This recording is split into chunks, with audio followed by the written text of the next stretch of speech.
വിശുദ്ധ കാർലയോടൊപ്പം apostolic നൂൻഷ്യോ arch bishop Leopold ജെറേലിയുടെ കൗതുകകരമായ selfie. വിശുദ്ധ കാർലോക്കിറ്റസിന്റെ നാമധേയത്തിലുള്ള ലോകത്തിലെ പ്രഥമ ദേവാലയമായ കാക്കനാട് പള്ളിക്കരയിലെ സെയിന്റ് കാർലോക്കിറ്റസ് ദേവാലയ സന്ദർശനത്തിനിടെ അപ്പസ്തോലിക് നൂൻഷ്യോ ആർച്ച് ബിഷപ്പ് ലിയോപോൾഡോ ജെറേലി വിശുദ്ധ കാർലയോടൊപ്പം സെൽഫി പകർത്തിയതാണ് ഇപ്പോൾ ശ്രദ്ധ നേടുന്നത്. വിശുദ്ധൻ സെൽഫി എടുക്കുന്ന ഭാവത്തിൽ രൂപകൽപ്പന ചെയ്ത പ്രതിമയോടൊപ്പം ദേവാലയമുറ്റത്ത് സ്ഥാപിച്ചിട്ടുള്ള സെൽഫി പോയിന്റിലാണ് അപ്പസ്തോലിക് നൂൻഷ്യോ ചിത്രം പകർത്തിയത്. സ്നീക്കേഴ്സ് ധരിച്ചും ബാക്ക് പാക്ക് ചുമന്നും നിൽക്കുന്ന വിശുദ്ധന്റെ പ്രതിമ വിശ്വാസികൾക്ക് പുതുമയുള്ള ഒരു ദൃശ്യാനുഭവമാണ് നൽകുന്നത്. മദർ അലീഷ്യയുടെ വാഴ്ത്തപ്പെട്ട പദവി പ്രഖ്യാപന ചടങ്ങിനായി വരാപ്പുഴ അതിരൂപതയിലെത്തിയ ആർച്ച് ബിഷപ്പ് ജെറേലി കാർലോക്കിറ്റസിന്റെ ദേവാലയത്തിൽ നവംബർ 9 ഞായറാഴ്ച രാവിലെ 8:30 മണിക്ക് ദിവ്യബലി അർപ്പിച്ചു. ദേവാലയത്തിന്റെ രൂപകൽപ്പനയും യുവവിശുദ്ധനോടുള്ള സമർപ്പണവും അദ്ദേഹം പ്രശംസിച്ചു. ധാരാളം ജനാലകളോടും തുറന്ന ഇടങ്ങളോടുമാണ് ഈ ദേവാലയം നിർമ്മിച്ചിരിക്കുന്നത്. അതിലൂടെ എല്ലാവർക്കും ഇവിടെ സ്വീകരണം ലഭിക്കുന്നുവെന്ന് സന്ദേശം നൽകുന്നു. ദൈവത്തെ സ്തുതിക്കാനും ആരാധിക്കാനും എല്ലാവർക്കും വരാവുന്ന സ്ഥലമാണിത്.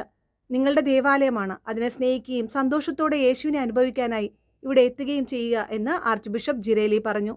സെയിന്റ് കാർലോ അക്യൂട്ടസ് യുവജനങ്ങൾക്ക് അനുകരണീയമായ മാതൃകയാണ്. അദ്ദേഹത്തിന്റെ ജീവിതവും വിശ്വാസ സാക്ഷ്യവുമാണ് ഇന്നത്തെ തലമുറയ്ക്ക് വഴികാട്ടി. പോപ്പ് ലെയോ 14 കാർലോയുടെ വിശുദ്ധീകരണ പ്രസംഗത്തിൽ പറഞ്ഞതുപോലെ യേശുവിനെ സ്നേഹിക്കുകയും അവനുവേണ്ടി എല്ലാം അർപ്പിക്കാൻ സന്നദ്ധനുമായ നമ്മുടെ കാലഘട്ടത്തിലെ ഒരു യുവാവായിരുന്നു അദ്ദേഹം. ബാല്യകാലം മുതൽ പ്രാർത്ഥന, കായികം, പഠനം, സ്നേഹസേവനം എന്നിവയെ ജീവിതത്തിന്റെ ഭാഗമാക്കിയ വ്യക്തിത്വമായിരുന്നു കാർലോ എന്നും തന്റെ പ്രസംഗത്തിൽ അദ്ദേഹം കൂട്ടിച്ചേർത്തു. സ്വർഗം എപ്പോഴും നമ്മെ കാത്തിരിക്കുന്നു എന്നായിരുന്നു കാർലോക്കിറ്റസിന്റെ ജീവിതമന്ത്രം. അദ്ദേഹത്തിന്റെ മാതൃക പിന്തുടരാം. യുവജനങ്ങളെ കാർലോയുടെ വഴിയിലൂടെ നടന്ന് സ്വർഗീയ ലക്ഷ്യത്തിലെത്താൻ പ്രചോദിപ്പിക്കട്ടെ എന്നും ആർച്ച് ബിഷപ്പ് ഗെറേലി പറഞ്ഞു. വരാപ്പുഴ അതിരൂപത സഹായമെത്രാൻ bishop Antony Valankal, chancellor father Ebijin Arackal എന്നിവർ ദിവ്യബലിയിൽ സഹകാർമ്മികത്വം വഹിച്ചു. പോപ്പ് ലെയോ 14 സെപ്റ്റംബർ 7 കാർലോ അക്യൂട്ടസിനെ വിശുദ്ധനായി പ്രഖ്യാപിച്ചതിന് ഏതാനും മണിക്കൂറുകൾക്ക് ശേഷം അന്നേ ദിവസം തന്നെയാണ് ഈ പള്ളിയുടെ ദേവാലയ ആശീർവാദ കർമ്മം നടന്നത്.